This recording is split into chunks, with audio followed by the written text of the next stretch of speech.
Nityananda Paramashivoham Om Nityananda Paramashivoham Om Nityananda Paramashivoham Om Nityananda Paramashivoham Om Nityananda Paramashivoham Om Nityananda Paramashivoham Om Nityananda Paramashivoham Om Nityananda Paramashivoham Om Nityananda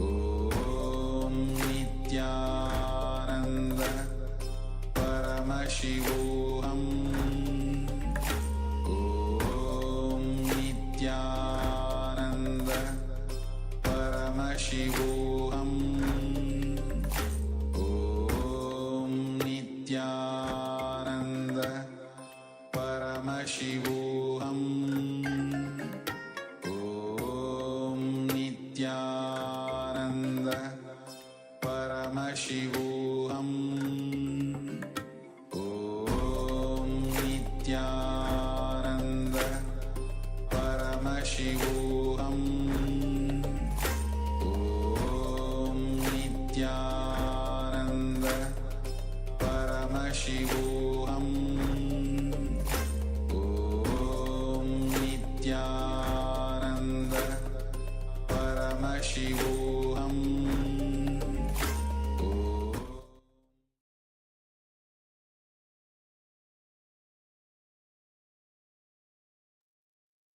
Yes, so now we come to an end of this session, of this part on your session. So you can start sharing on the social media your videos that you've recorded and your experience of this part of the session as we move to the next session, which is about gratitude. So we've learned today about the various different egos that we have, the active ego and the passive ego. And now we're going to be looking how to actually we can go completely beyond the both and actually any kind of ego be able to go by understanding the great and deep truths and cognitions from this session. Yes. When we recognize that we are part of the total scheme of existence and that we are lovingly taken care of by existence every minute, we are overcome with gratitude. We become truly thankful for what we receive every moment, even if it is basic, as the use of our very limbs and senses, as basic as that. Gratitude is your response to cognizing the abundance of existence. It is a wonderful, flowering energy within you. If there is one energy that takes care of everything in your life, it is the energy of gratitude. If you ever feel that there is something missing in your life, it is because you feel less gratitude.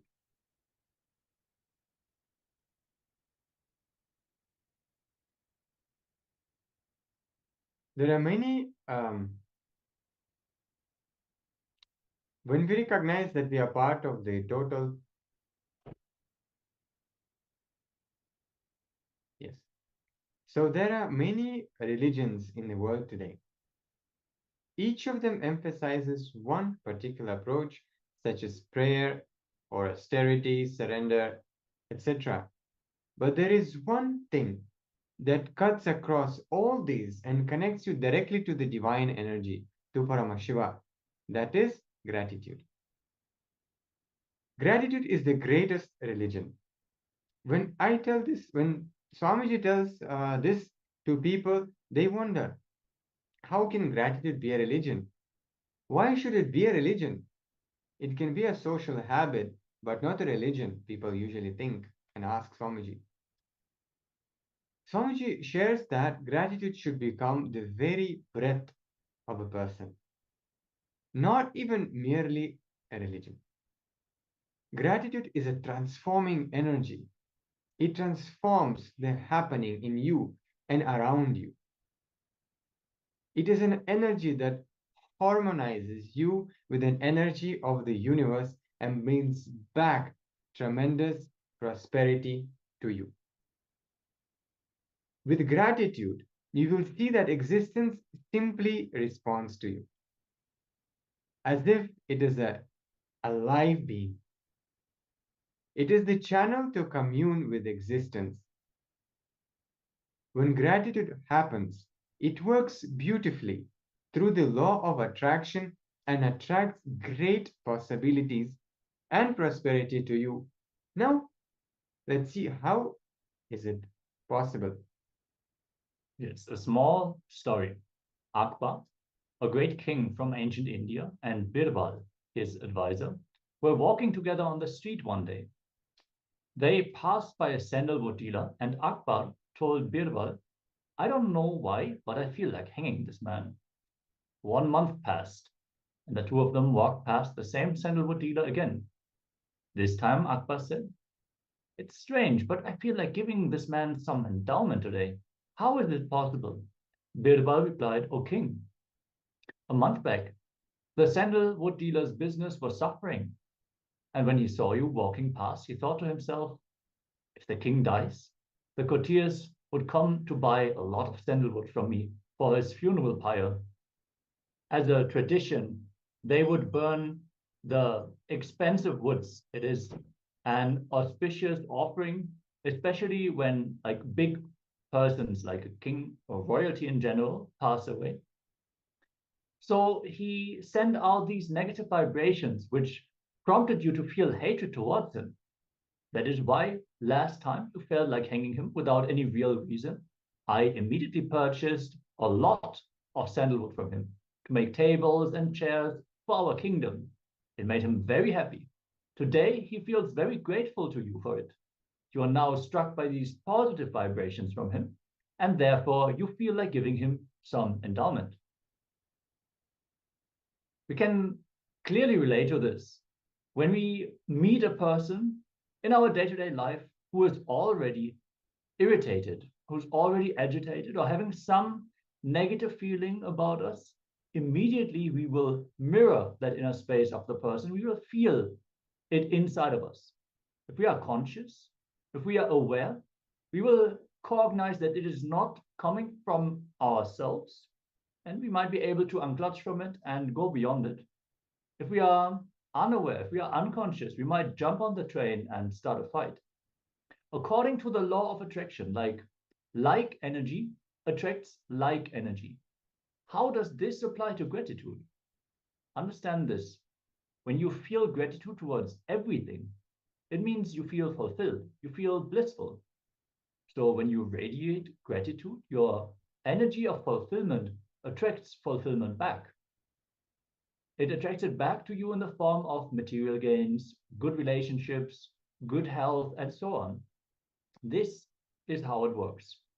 The important thing is that material gains, good relationships, and such things are only incidental byproducts of gratitude.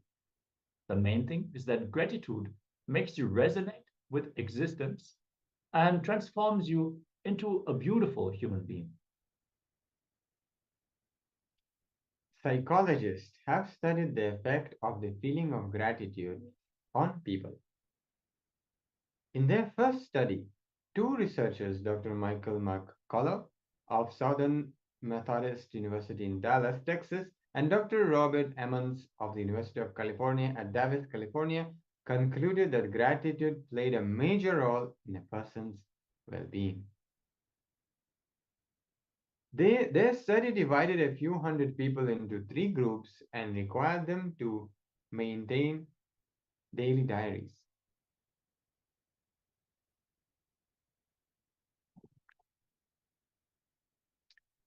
First group, maintain a diary of all the events that happened during their day. The second group recorded only their unpleasant experiences. And the third group made a daily list of things for which they were grateful. The results of the study indicated that daily gratitude exercise resulted in a higher reported levels of alertness, enthusiasm, determination, optimism, and energy.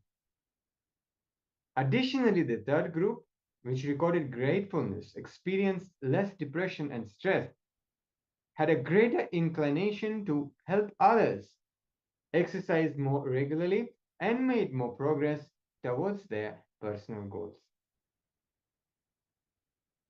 According to their findings, people who were listed daily items of gratefulness were also more likely to feel loved. McCullough and Emmons also noted that the attitude of gratitude encouraged a positive cycle where one acts of gratitude encouraged others also to act out of gratitude. The findings also indicated that gratitude could work independently of faith. Though gratitude is a big part of most religions, they suggested that the benefits extended to the general population regardless of whatever they had faith or not in a particular religion. They further suggested that anyone could increase their sense of well-being and create positive social effects just from counting their blessings.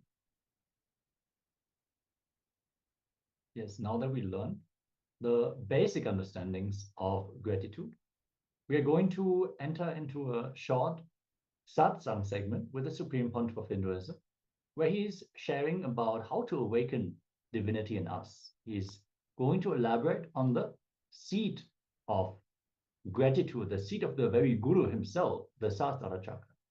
Let us listen in as Swamiji is sharing about gratitude. All right, this session is all about overflowing. Sahasrara Chakra. Here I am sharing with you some of the important secrets, deep truths. There is no qualitative or quantitative difference between you and an enlightened being, except he feels contented in the inner and outer world. Please understand. There is no qualitative or quantitative. I wanted to emphasize both words. Qualitative or quantitative difference between you and a living the master, an enlightened being, except one thing, he feels content about whatever he has in the inner world and the outer world. I want you to know very clearly, I have all problems you have in the inner world and the outer world. Understand? Capital letter. All problems, A-L-L. You have in the inner world and the outer world. I have all problems. Except one thing, I am contented. I feel okay. The only difference between you and me is okay, that's all. No, really. Nothing else. That's all. Suddenly, your whole quality is different. The moment you say, okay, suddenly your whole quality is different. You are living enlightenment. The only difference between how this okay will happen, understand? How this okay will happen? You need to understand a deeper secret of life. If you are having a certain amount of wealth now, intelligence now, relationships now, life is happening in you. Please understand, all these things have happened to you not as an accident. Existence really wants you to have this. You are qualified for it.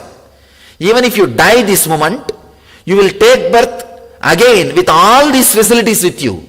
Please understand, I am talking to you some of the deeper secrets of life and death. How the life is happening.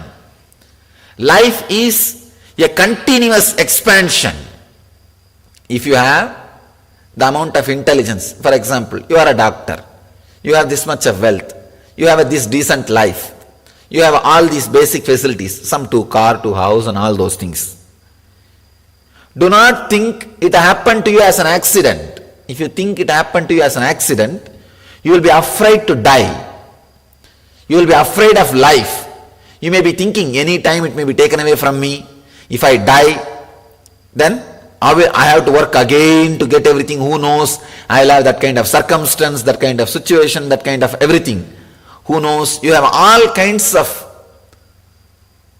misunderstandings, all kinds of insecurity, all kinds of feelings. I tell you, even if you die, you will take birth in a place, in a situation, in an ambience where you will be little more than this, not lower than this.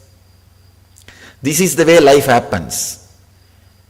If you are holding on to some position which you are not worthy, even now, don't think it will be left with you. It will be taken away from you. You are worthy of where you are. Understanding you are worthy of where you are. That is the first rule to bring confidence or contentment. That's the first thing you need to understand. Existence is living through you. Please understand. I am sharing my enlightenment with you because I feel fulfilled about it. Same way, you are having whatever you are having because existence wants to live through you. It wants to fulfill itself through you. When you achieve something great, existence feels pampered because it wants to achieve it through you. It wants to live it through you. You are not an accident. You are a clear incident. I am not consoling you. I am not giving you some consolation. I am not the person to console you. I am stating the exact truth. If you think I am giving you confidence, consolation, positive thinking, you are wrong. I don't do that job. I am not interested in that job. I am stating straight, simple facts. I am stating straight, simple truths. If you imbibe, get inspired, it is up to you. Otherwise, I don't have a problem. Because I am not a positive thinker, or I am not teaching positive thinking. I am not having some self-confidence workshop. No. That only fools do. All fools are doing all over the world. This positive thinking is the worst foolish idea I have ever heard. Thinking itself is nonsense. Then what about positive thinking? No, so there are so many books being written, left and right. The moment you enter into that landmark bookstall, the whole shop, whole bureau whole cupboard is filled with positive thinking books. Understand, the moment you think, I am healthy, one corner of your mind is saying, no, why are you lying? Tell me, how many of you guys were successful in positive thinking? Never. Even a person who wrote the book will never be successful. I know so many guys who wrote many books about positive thinking and made money, that's all. Nothing else. Positive thinking is a foolish idea. Don't try to think positively and all. Know the truth, then you will become positive. Not that your thinking will become positive. Just know the truth. You will become positive. You will radiate positiveness. Anybody who tries to think positive will always have one part of him fighting with him. Just see, you can see, no, I am healthy, tell 100 times. You will be very strongly telling inside you, no, I am not healthy, I am sick, I am just lying, I am just trying to cover my sickness. You know it. Just try any positive thinking. You will have a big drama in you. How many of you have tried this positive thinking, this kind of things? Then you know the fun. You know the fun. All I am telling you is, don't try to be positive, try to have positive thinking and all. Just know the truth. You will radiate positivity, which can never come by positive thinking. Positive thinking is like putting some cream on your skin. Knowing the truth is really radiating positivity from inside. The work needs to be done little deeper level, not in the skin level. Not on the skin level. Positive thinking is more like covering the septic tank with the lid. Is the word septic tank exists in West? Same word? Okay. Covering the septic tank with lid is going to help? No. Clear it out. The cover is no way going to cover it. How much ever it covers, you know. Can you, just because it is covered, can you sit on the septic tank and eat? You can't, because you know it's only cover. Same way, how much ever you try to have positive thinking, no, I am healthy, I am happy, I am blissful, so however you try to have, what will happen? No. Knowing the truth is different and just thinking positively is different. Thinking positive and all those things, you see, I want you to know this story, then you will understand the power of thinking positive. You know, the greatest, the positive thinking, that self-confidence author, you know, Dale Carnegie, yes, sorry. Dale Carnegie, he wrote 2 books, How to Win Friends and Influence People, and How to Stop Worrying and Start Living. Any of you read that book? Next to Bible, his books have been sold in the planet Earth. Do you know? Next to Bible. Next to Bible, practically his second Messiah. Now, next to Bible, his books have been sold all over the world. In the first book, How to Stop Worrying and Start Living, he writes about how to come out of the suicidal tendencies. That is the main theme. And the next book, How to Win Friends and Influence People, he is talking about how to have a beautiful relationship with your spouse. That's the main theme. How many of you read these 2 books? I have read. And I want you to know a biographical fact about his own life. He committed suicide because he was not able to cope up with his wife. No, really. Understand, a man who wrote a book which is sold and read next to Bible.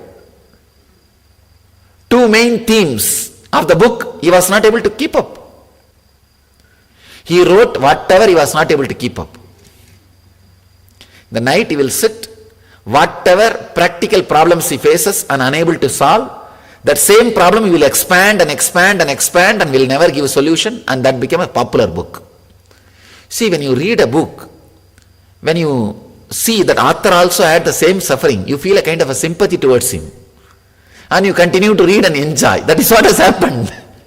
Please understand, that is what has happened. That is the main reason why that book has become very popular. When you read, you feel connected. Oh God, he is talking to me exactly the problem I have. You don't even think whether he is giving you a practical solution. You only bother about, oh God, I feel really he is sympathetic towards me. You know, there is sympathy. There is somebody who is suffering the same problem you have. And you feel as if you have a solution. I can give you 2-3 tips how to become a great philosopher. Just, I think I already told you once.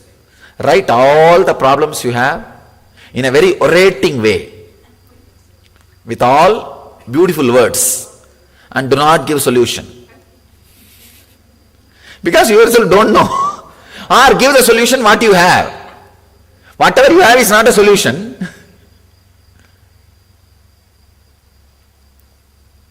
No positive thinking is going to help. Know the truth, that will help. You will radiate positivity. You will radiate positivity. Truth is, existence is living through you. You are not an accident. Even if you think you are an accident, you are not an accident. Existence is feeling, really overflowing. It wants you to be where you are now. You are not in the position, you are not where you are now just as an accident. You are in the position where you are now just as a clear, planned miracle. Please understand, you are a miracle, not an accident. When you understand this truth, your existence is living through you itself. It is fulfilling itself through you. You are a fulfillment for this whole existence. If you are not here, existence is going to miss you. If you are not here, the planet Earth is going to miss you. That's the truth. Otherwise, why should you be here? Long before tsunami would have taken away you. And there are 1,000 reasons to take you away. Why should you be let be here? There is no reason. And don't think, oh, I am here because no accident happened in my life. No. 1,000 accidents could have happened. You are not here as an accident. You are not a misfit. Be very clear. Existence will miss you if you are not here. Only when you understand the truth. It's like when you understand, that is why I'm trying to catch a right word. When Krishna says in Gita, dropping the body is nothing but dropping your cloth, he means this only. Even if you will not find a big difference. You will just disappear here. You will appear in some place almost in the same ambience, same kind of ambience. Because you are qualified for it. If you have developed your quality, you will appear in a better ambience. That's all. It's a simple logic. It's a simple truth. With this understanding, you will have a deep relaxation. Oh God, I am worthy of what I am.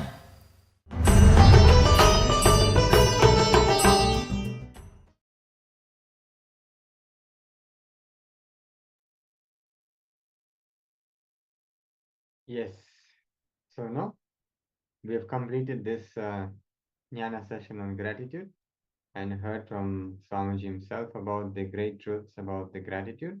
And now we'll be entering into the internalization exercise where we will be contemplating on these great revelations from the Supreme Pontiff of Hinduism to make them as part of our being so we can then live all those great truths and principles and powerful cognitions in our lives.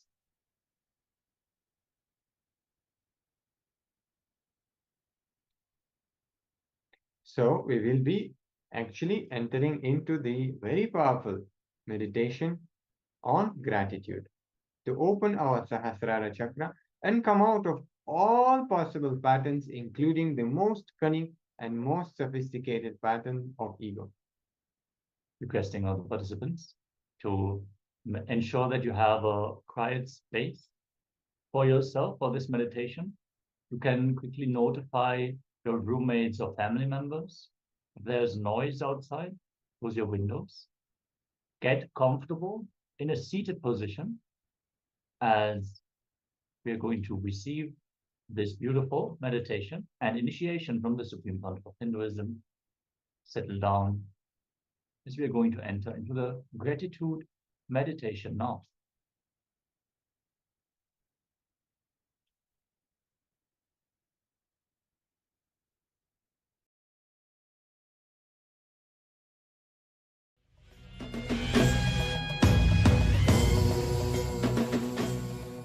Concentrate on the crown chakra.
Gratitude to your mother for giving you this body. Forget about the ideological differences you have with her. Just give your gratitude for the sake of giving you this body.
gratitude to your Father for giving you the life.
Give your heartfelt gratitude to your immediate family and relatives who took care of you when you were infant child, when you were baby.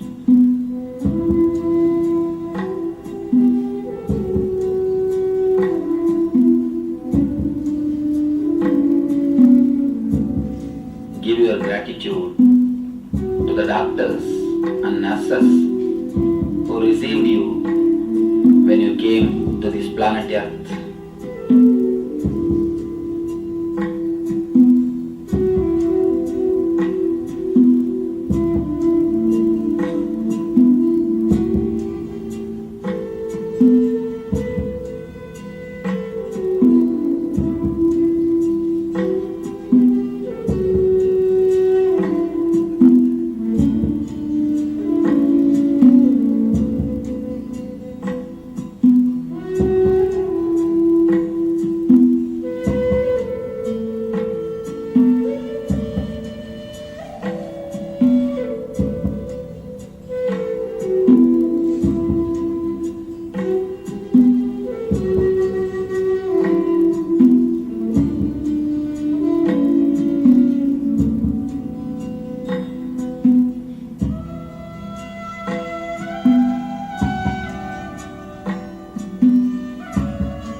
Gratitude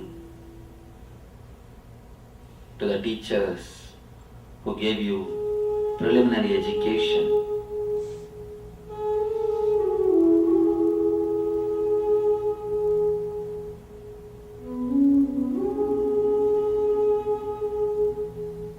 Give your gratitude to all the professors who gave you higher education and professional education.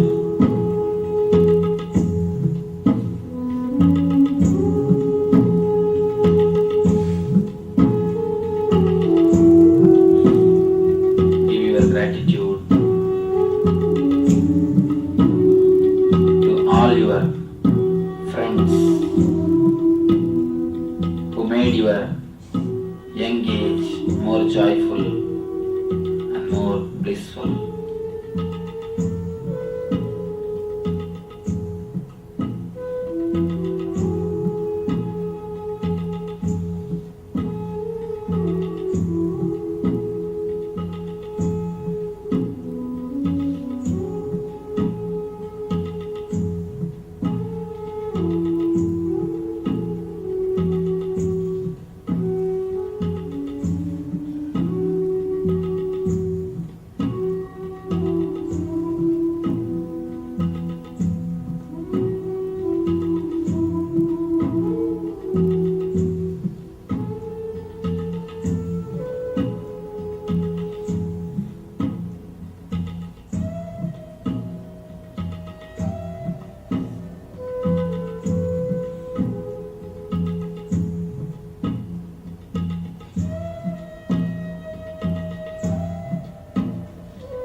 Give your gratitude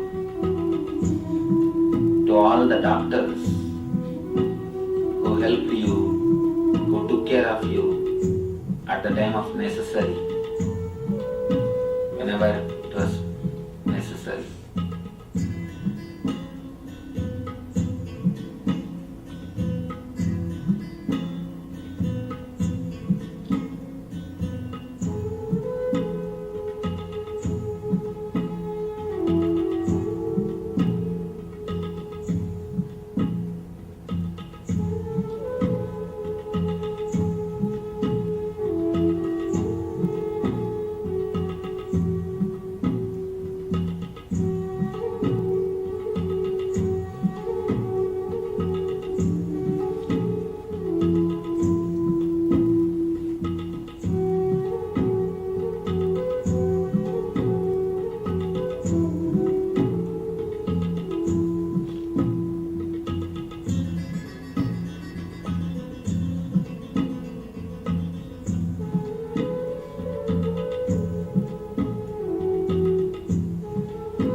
Give your gratitude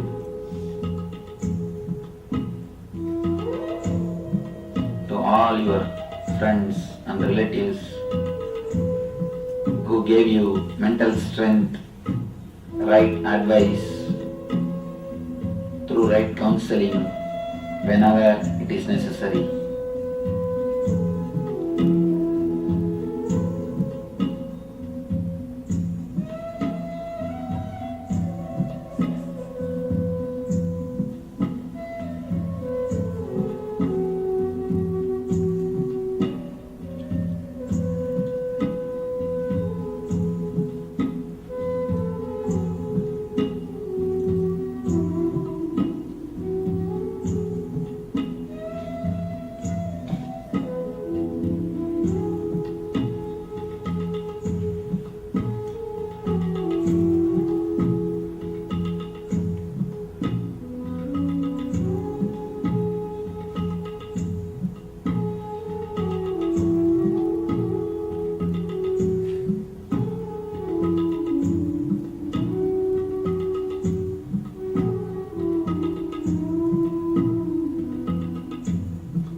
gratitude to all the spiritual books and spiritual masters who gave you the spiritual understanding and inspiration towards the spiritual life.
Give your gratitude to your wife or to your husband for giving you the love and security feeling in the life.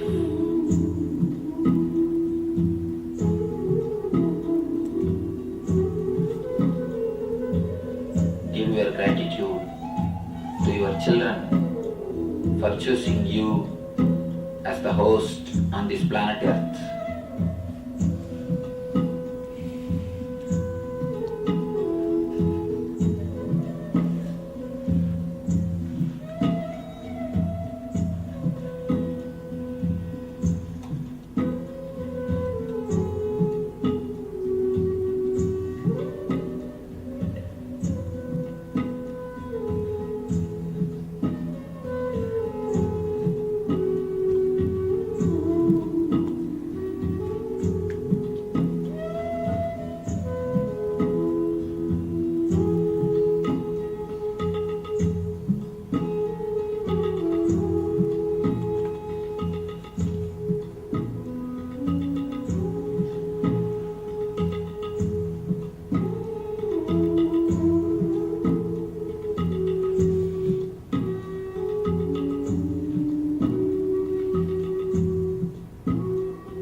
Give your gratitude to every single individual who is responsible for your physical health, mental health, economical wealth, and interpersonal relationships and spiritual understanding. Remember every one of them one by one, individually, and offer your gratitude to all of them one by one, slowly.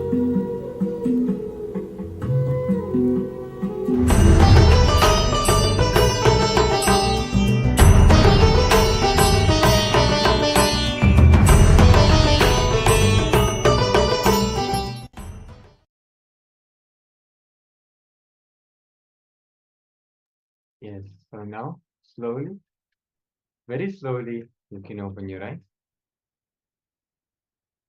And with this feeling of overflowing gratitude towards the source, Swamiji, let us enter into the power manifestation.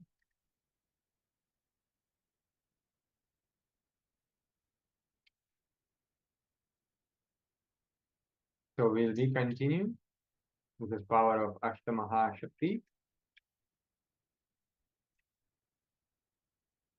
We'll be increasing, playing with our height again. So let us prepare our phones or any devices which you can use to record our power manifestation with a timestamp camera. You can use any timestamp camera application available in the Play Store or Apple Store. And let us begin. So again, we'll be connecting with Swamiji, remembering him in the third eye and chanting the Mahavakya Om Nityananda Paramashivoham and measuring our height. And then after power manifestation, very fine. After changing the height, very fine. And of course, as always, sharing with people also. So now let us begin the power manifestation.